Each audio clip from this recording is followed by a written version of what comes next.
സംസ്ഥാനത്ത് വിവിധ ഭാഗങ്ങളിൽ രൂക്ഷമായ കാട്ടാനശല്യം. കോഴിക്കോട് കുറ്റ്യാടിയിൽ വനംവകുപ്പ് വാഹനം തടഞ്ഞ നാട്ടുകാർക്ക് നേരെ കാട്ടാന പാഞ്ഞെടുത്തു.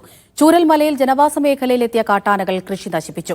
പാലക്കാട്, മലപ്പുറം, നിലമ്പൂർ ഭാഗങ്ങളിലും കാട്ടാന ആക്രമണത്തിൽ വൻ കൃഷിനാശമുണ്ടായി.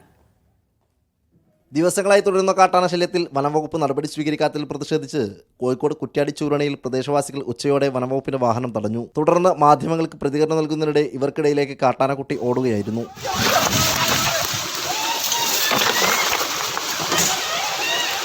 കുറ്റ്യാടിയിലെ ജനവാസ മേഖലയിൽ തുടരുന്ന കുട്ടിയാന നിരവധി ആളുകളെ ആക്രമിച്ചിരുന്നു. ആനയെ മയക്കുടി വെക്കാൻ നാളെ വെറ്റിനറി ഡോക്ടർ സ്ഥലത്തെത്തും. അതിനിടെ വയനാട് മുണ്ടക്കൈ, അട്ടമല, ചൂരൽമല മേഖലയിലും കാട്ടാനശല്യം രൂക്ഷമാണ്.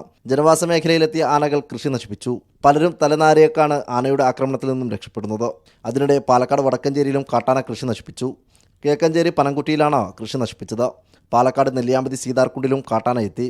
രാവിലെ ജോലിക്ക് പോയ തൊഴിലാളികളാണ് ആനയെ കണ്ടത്. ഇത് ഇന്നലെ വൈകുന്നേരം മുതൽ എസ്റ്റേറ്റിലെ പള്ളിയുടെ പരിസരത്ത് നിന്നുണ്ടായിരുന്നു. കുറച്ച് ദിവസങ്ങളായിട്ട് ഈ ഭാഗത്ത് തന്നെയാണ് കറങ്ങി നടക്കുന്നത്.